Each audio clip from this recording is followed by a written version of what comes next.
Good evening. I'd like to call the City of Mount Vernon Special City Council meeting to order for March 26, 2020. The time is now 7:09. Sorry for a bit of the delay to the public. We're just getting our technical things going. So we're going to go ahead and do a roll call of council members. I'll do this as a little bit slow so you can unmute yourselves if you need to. So Aaron Moberg. Here. Gary Molinar. Here. Melissa Beaton.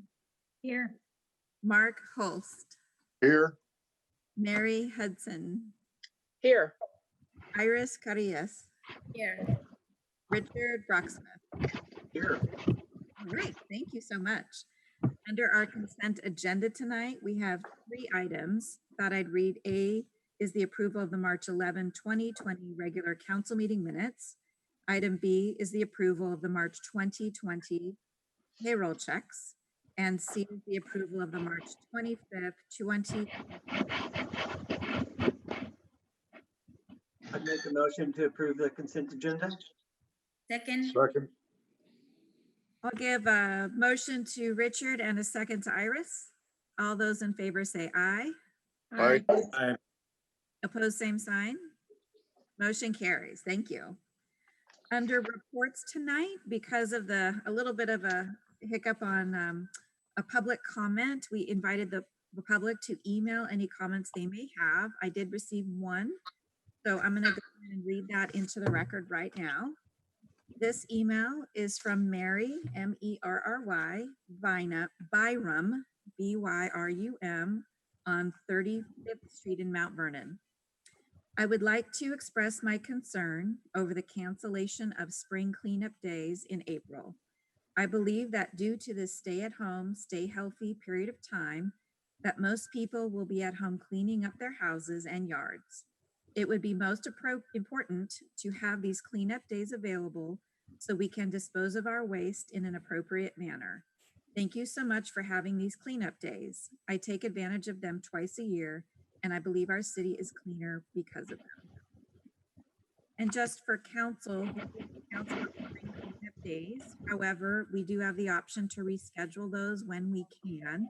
So I would think that would be our intention, is when we have a little bit better in time with staff, we could do that. That could be in May or June or whenever. But at this point, the the county transfer station is still operational. So there is still some way to do that. So I hope that helps explain. I don't know if council has any comment about that. Okay.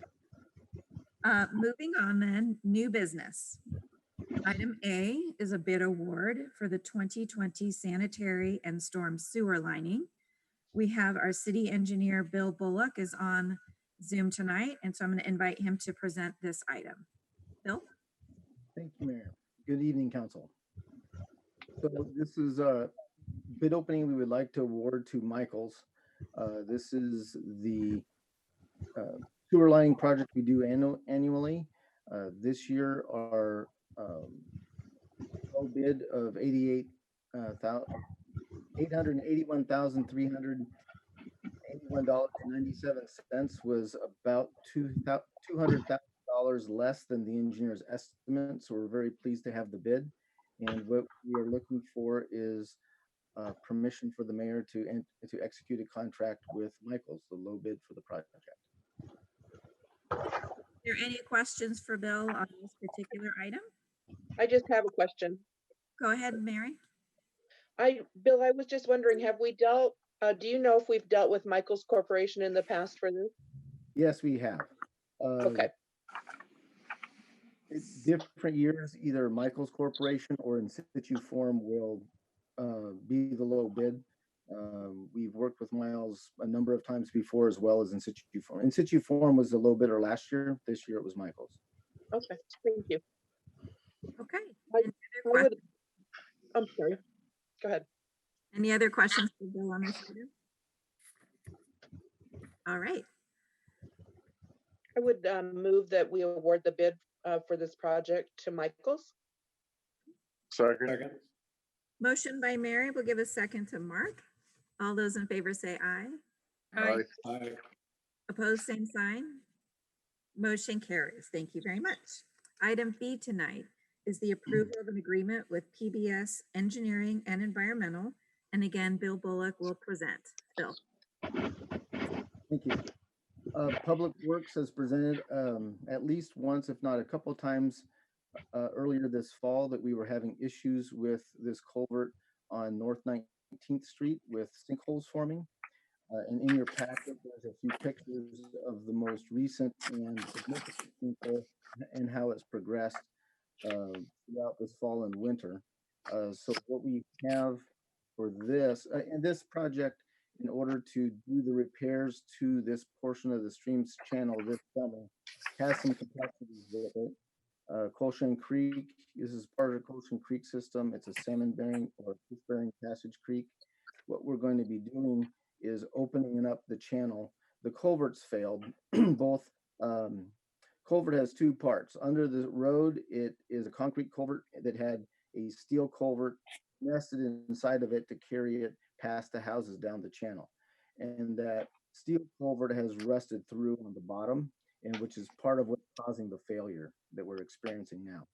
And so that coupled with the need for ring walls or retaining walls for the length of the channel to keep the sides from eroding again in the future, like I said, has some complexities. So that's going to require some engineering and engineering analysis for it.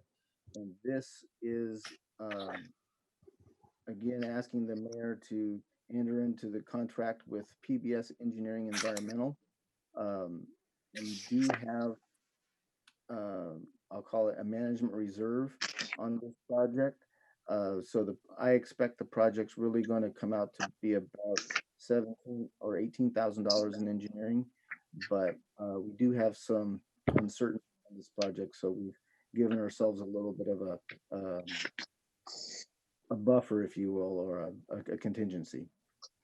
So anyway, we'd like to enter into the contract for professional engineering services so that we get a design for the walls as well as the stream bed, and then potentially our crews will be constructing this fix this summer. If our crews get too busy or have other priorities and they can't get to it, then we'll bring it to put it out to bid for a contract. But the goal is to get this finished this summer so that next winter and flood season, we don't have these same impacts and threat to the neighboring homes. Any questions? Okay. Any questions for Bill on this particular item? I have I- one. Go ahead, Melissa, and then we'll go to Mark. Bill, just for the folks that are tuning in at home, can you tell them where the money is coming from for this project? Surface water. The surface, sorry. Yeah, it's the stormwater fund or the surface water fund is the primary funding source for this repair. Okay, thanks. Okay, Mark, go ahead. I was just going to move approval of the agreement with PBS Engineering and Environmental. Second. Motion by Mark and a second by Melissa. Just checking, no more questions. All right. All those in favor say aye. Aye. Opposed, same sign. Motion carries. Thank you very much. All right, moving on to item C, that is the ratification of emergency executive orders. And our city attorney, Kevin Rogerson, is going to present this item. Thank you, Madam Mayor and members of the City Council. Tonight before you are 3 executive orders. By way of background and to help better inform the public, the council has previously ratified the mayor's proclamation of emergency pursuant to the COVID-19 outbreak. Once a proclamation of disaster emergency is issued and ratified, that delegates certain emergency powers to the mayor through both state statute and your emergency management organizational structure, which is set forth in your municipal code. That allows your chief executive officer, the mayor, to enter into contracts and incur obligations, delegate certain responsibilities, and issue certain executive emergency orders. Also, as required by municipal code, once she issues those executive orders, they are required to be ratified or confirmed by the city council at the next available city council meeting, which is here tonight.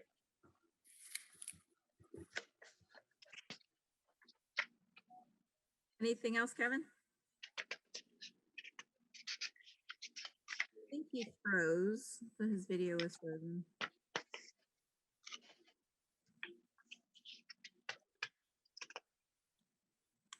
Wonder if there's anything more on that.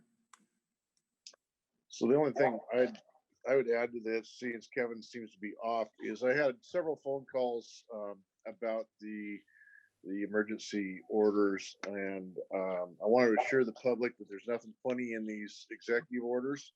There was some activity that went on in Bellingham and some, I believe, Mukilteo. There's nothing like that in any of these orders. These are pretty straightforward orders, and they really pertain to city staff and city properties. So there's nothing weird in here. There's nothing to be worried about. Thank you, Mark. I can add just a little bit more to that. What the other cities, it looked like they did under the civil emergency declaration through RCW, there's this huge checklist of things that can be included in an executive order. And I believe what some other cities did was just kind of adopt that entire RCW. But what we're doing is doing very specific things in that order when it's appropriate. So thank you for pointing that out, because I know there was some concern about that. There was. Okay. Is there any questions that you would need to talk to Kevin? I believe he's going to be trying to call back in. Would you prefer to wait for him to come back on, or are you satisfied with the executive orders? Oh, he's connecting back. Hold on.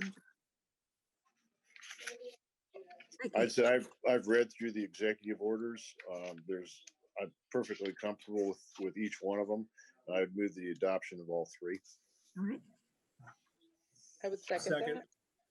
Motion by Mark. We'll give a second to Gary. All those in favor say aye. Aye. Opposed, same sign. Motion carries. Thank you. I'm back, by the way. Thank Sorry you. about that. All right. Item eight is an approval with Skagit County, and Peter Donovan will present this item. Thank you, Mayor. Good evening, Council. City-operated public restrooms will require increased cleaning and sanitation services during the COVID-19 emergency, and Skagit County Public Health has received Washington State Department of Commerce COVID-19 response grant funding that can be applied to those expenses related to preventing the spread of COVID-19 in Mount Vernon. In a recent meeting with Skagit County Public Health, Mayor Boudreau requested support for the city's reduced staff to meet the increased need for sanitation in the city's public restrooms. And the city of Mount Vernon, in this agreement, would contract for cleaning services to allow for that increased sanitation of the city's public restrooms for a period of at least 3 months. And the city would request reimbursement of those eligible expenses up to $18,000 from the county's COVID response funding. So with that, staff is recommending authorization for the mayor to enter into an interlocal agreement with Skagit County for reimbursement of expenses related to increased sanitation services.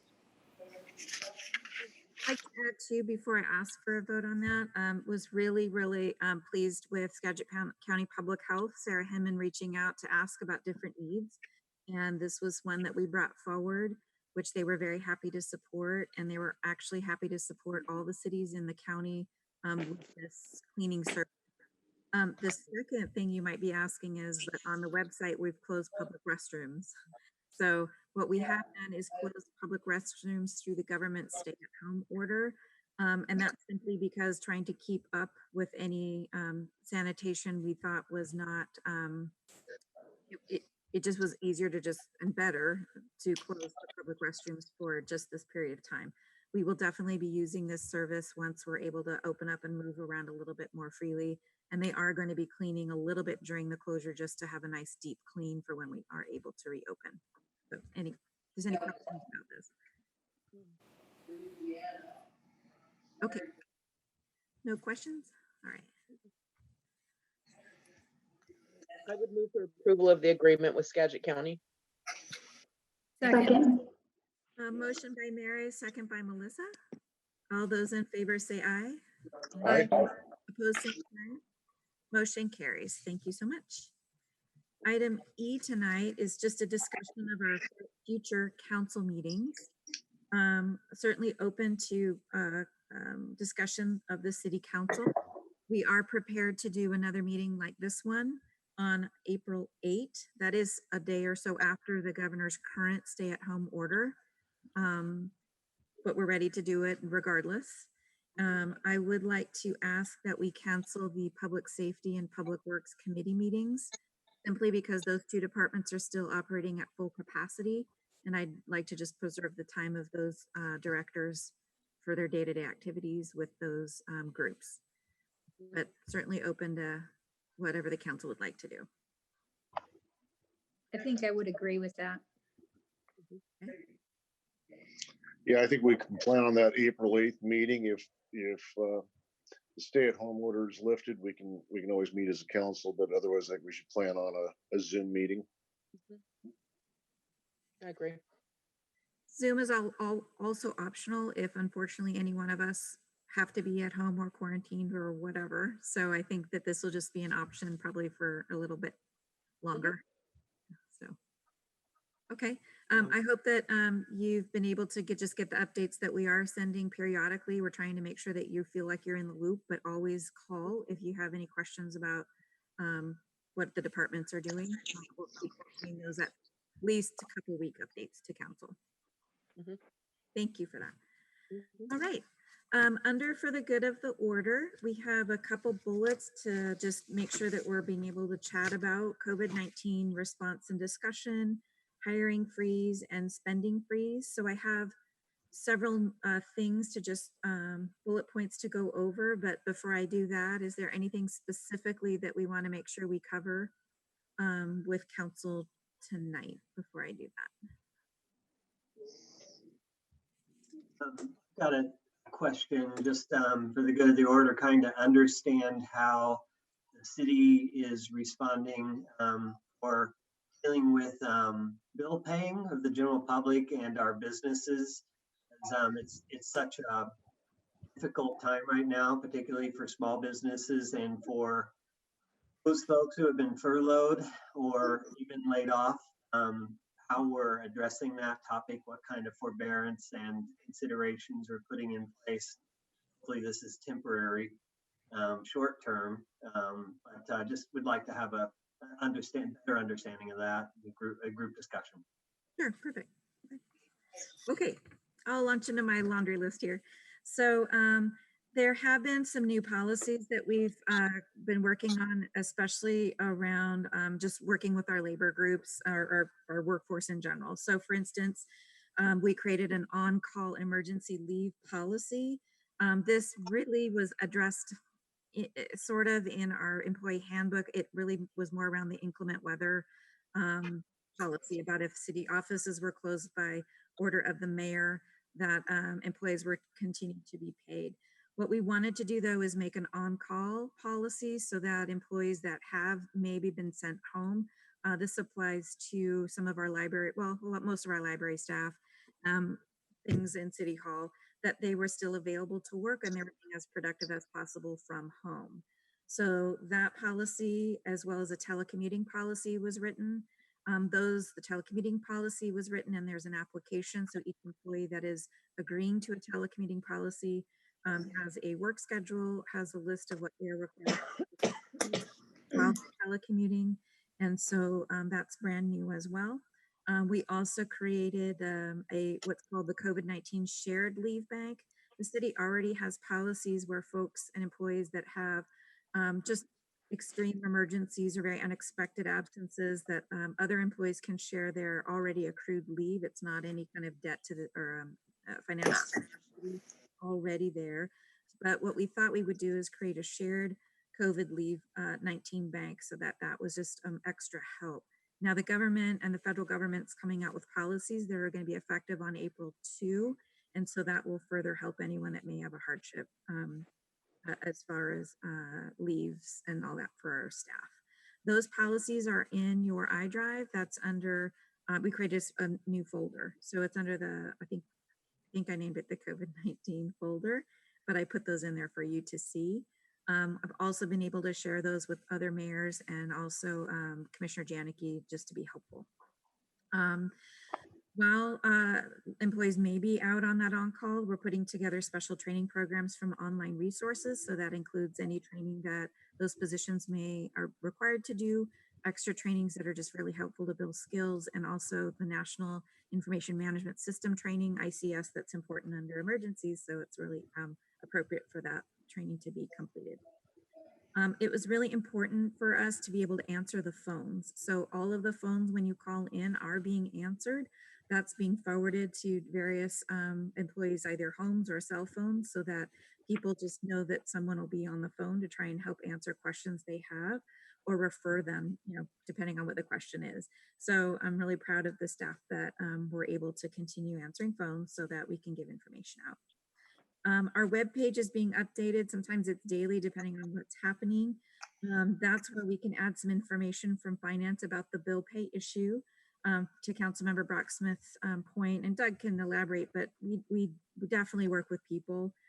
We have payment plans that we've done before. We're not gonna, just like in permitting, we're not gonna charge for that kind of late thing. So, but what we can do is make sure that information is on the website, because I don't think it actually is right now. So we'll make sure of that. Public Works crews, so that's everything from solid waste, street department, wastewater treatment. They're all working on different schedules. We split them into small groups to really help try and minimize any issues between larger work groups. So it could be, I think 4 to 6 is the most, and they're coming in at staggered times. We're making sure that all the work areas, they're 6 feet apart, they're social distancing, they're sanitized in between. We really want to keep our staff, of course, as healthy as we possibly can. There is new information daily, as you all know, coming from all different angles. So we try and keep on top of that, not only in every department, but at the mayor's office as well.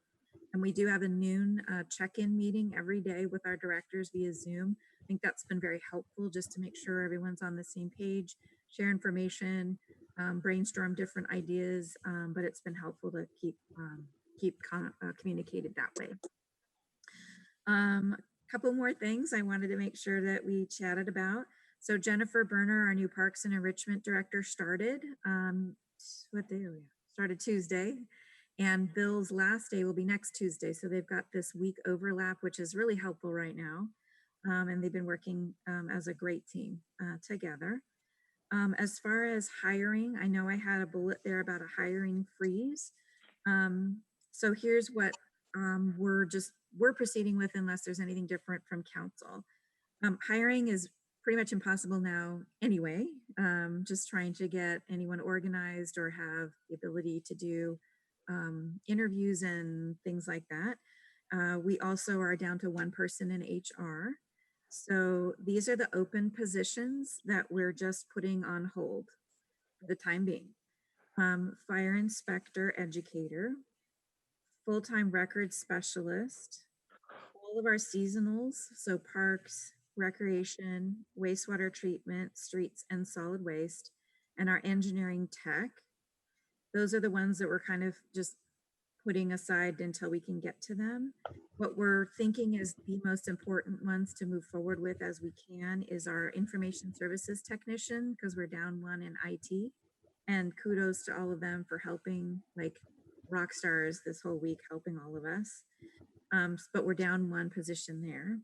And then we, of course, have our firefighter and firefighter paramedic lists. That does go through civil service rules, but we want to try and move as if we can at all.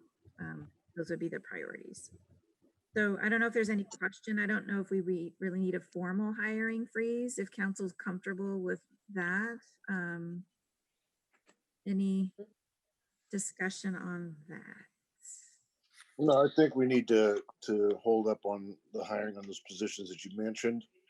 And then anything that's not an essential purchase, I think we need to hold off on until we get a feel of how the impact's going to be on the sales tax revenue. I have a feeling we're going to see a sharp decline in that, and it may take some time before that picks up. But until we know what the overall impact is, I think we should hold up on like I say, the non-essential purchases and the staff that we can put off for a couple of months. I completely agree. So, Absolutely. okay. No, I think you're doing everything the right way. All your directors are very committed to that, and they all realize what's coming. Um, coming out of the recession, we all most of us worked in municipal government at that time, and so what could be coming, and we're very, very conscious of that. So, okay, thank you very much for that. I was going to give a little bit of time for Chief Bryce and Chief Kamek to just give you a quick update on their departments. I thought you may be interested in that. So maybe Chief Kamek, you want to go first? Sure. Can you hear me? Yep. Great. So just kind of, I guess, a couple quick overviews of what we've been doing.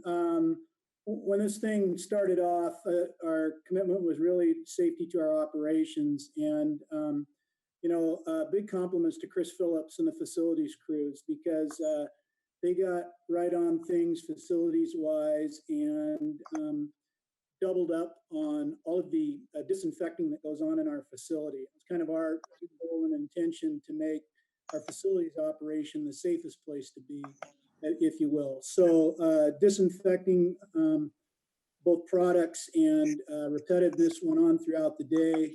They also established stations within the workstations around the office so staff could add to that frequency. We updated all the inventory on our personal protective equipment for staff, especially our frontline staff like officers. So that's things like masks and gloves and gowns and things like that. And so all the officers have been using that quite frequently. We've added some adjustment to our distancing practices. So like our front receptionist, she's been moved back a workstation just to add to some distancing there. We've been very emphasizing to staff that if they don't feel well, or they got family members that aren't well, to stay home. And fortunately, right now, all of our staff have been healthy. On our first responders side, we've done some family preparedness as well, because we need the folks at work as much as they possibly can. So I've been providing a lot of resources and outlets for them, and they've been doing a lot of work and have a lot of self-sufficiency there.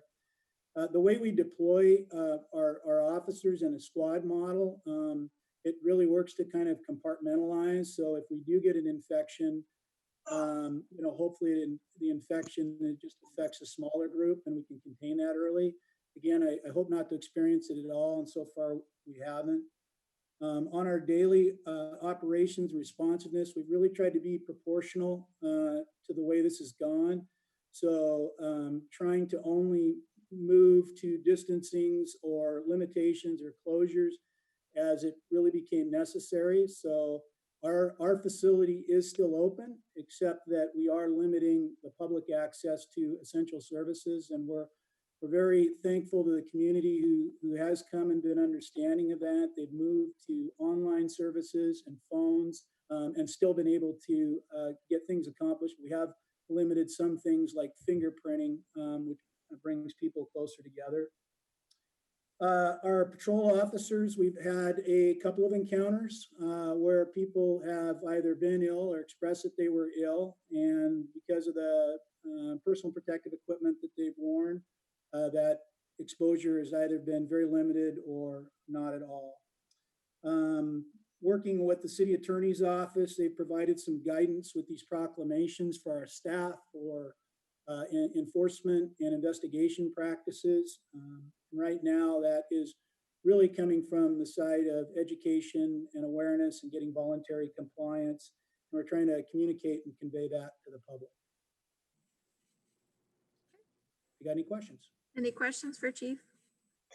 I had one question for the chief. A number of people are under the impression that you have to have a letter from your employer in order to be out on the streets. Is there any truth to that? And if so, I need to get my employees some letters. No, I think the governor's office tried to make that clear that travel documentation or ID is not needed at this time. Okay, thank you. Any other questions for Chief Kamick? Okay, thank you. Chief Price. Thank you, Mayor. Can everybody hear me okay? Okay, I'll take that as a yes. So everybody's doing well. Morale is good. Some of this, we kind of went through this ramp up before with the Ebola piece of that. So we've taken similar precautions with making sure we have the adequate PPE guidelines in place. We're following the direction that's coming back from Dr. Russell as the MPD through the health department on changes we need to make in any protocols with regard to patient care. But all that's working well. Those are going out in the training bulletins, making sure everybody's aware. I know there's been some dialogue about concerns of shortages of PPE.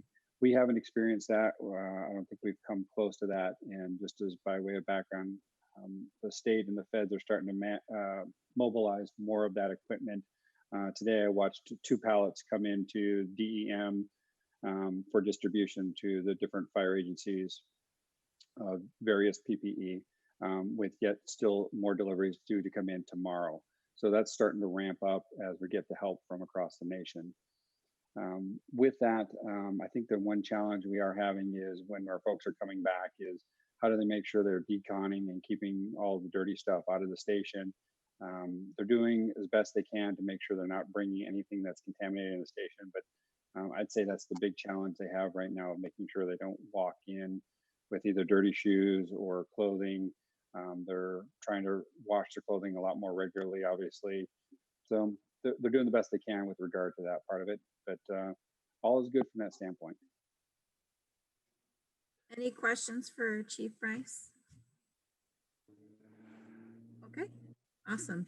Doug, if I could put you on the spot, do you want to just address how we're dealing with calls around bill pay? I know some people have called about service shutoffs, which we don't have that kind of utility, but do you want to speak to that? Sure. Yeah, we are getting a number of calls. Just obviously people are hurting around the city, with losing their employment and stuff. So we've been getting a lot of calls about what we can do. We are setting up payment plans, or just holding off right now. We're not issuing any kind of late fees or anything like that, or even liens at this point. So I think everything's good there. But we're also getting a lot of calls for payments coming in, since we have a lot of people that used to come in the office to make payments for their accounts. Now they can do the drop off. That's still outside. They can go to our website or telephone line for our bill pay. So we're getting a number of those calls and getting those taken care of. And then of course, since the solid waste is still being picked up, we're still getting a number of calls on just changes of service and service orders, and so it's front desk is still moving pretty fast, pretty heavily. We're keeping busy.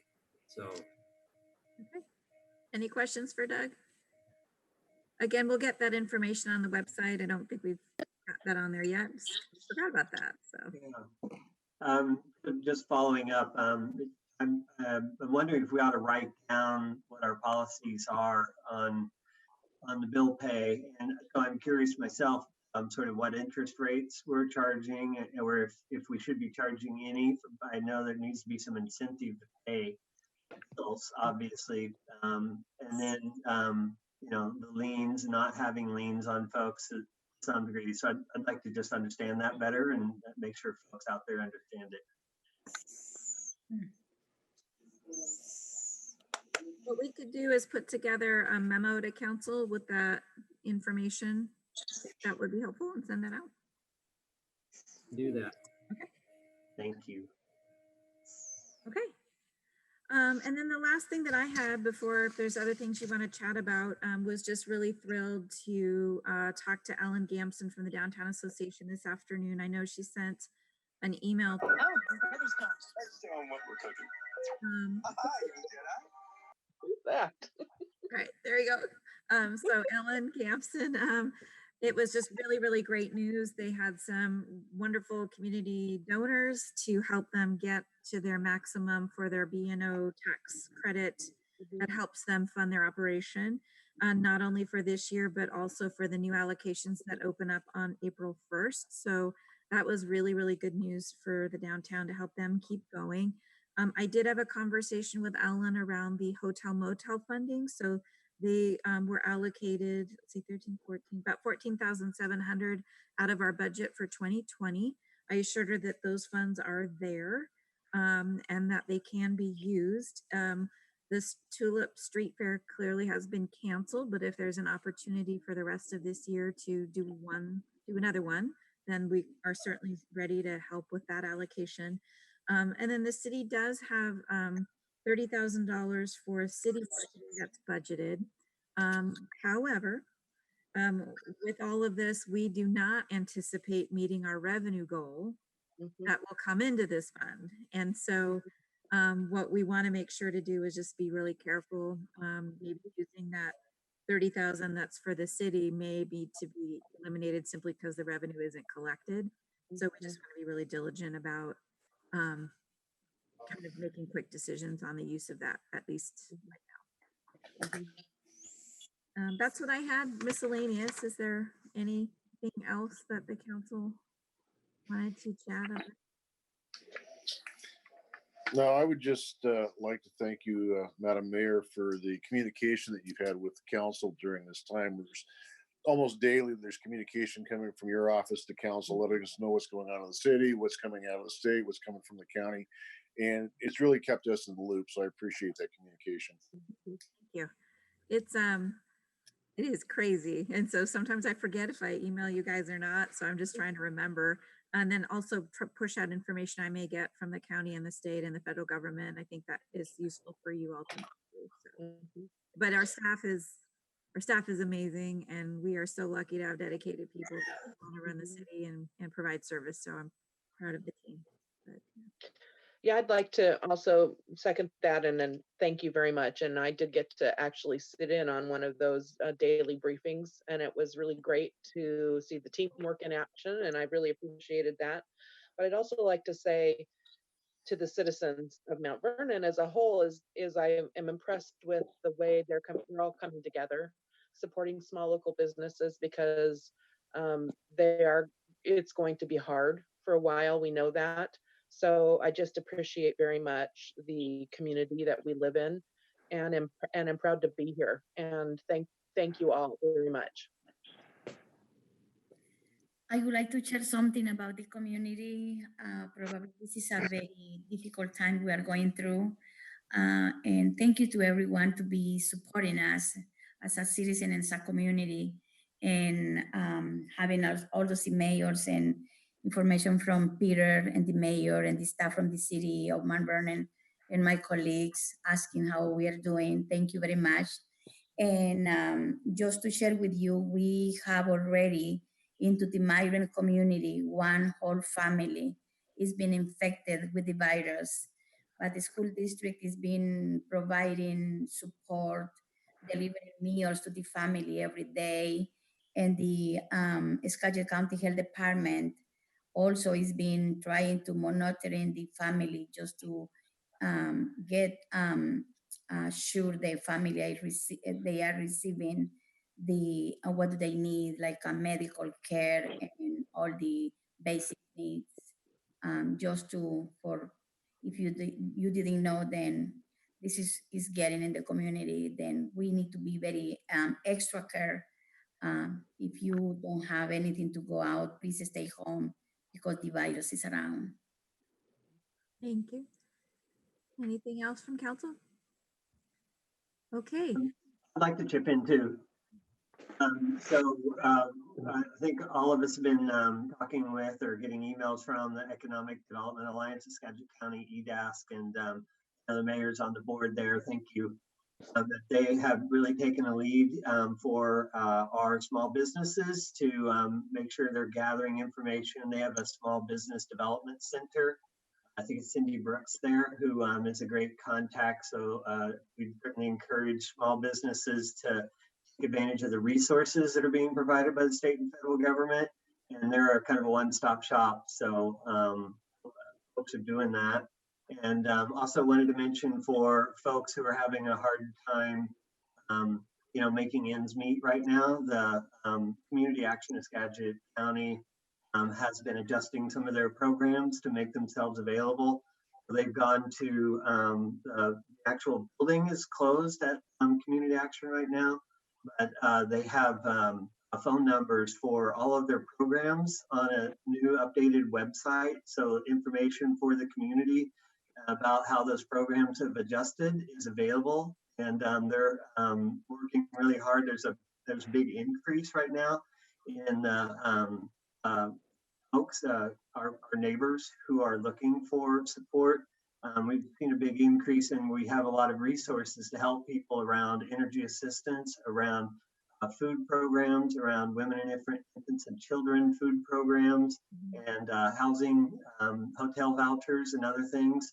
So if folks are in need out there, let your neighbors know that there's help available, and I think those are the big ones. So thanks for the question. Okay, Thank you. great, good information. Mhm. Okay, that completes our regularly scheduled agenda items, which are, by the way, are in alignment with the governor's proclamation of what we are supposed to do and not do. Kevin, is there a need for an executive session this evening? No. All right, then with that, we will be adjourned at 7:50. Thank you, everyone. Thank you. Thank you. Good night.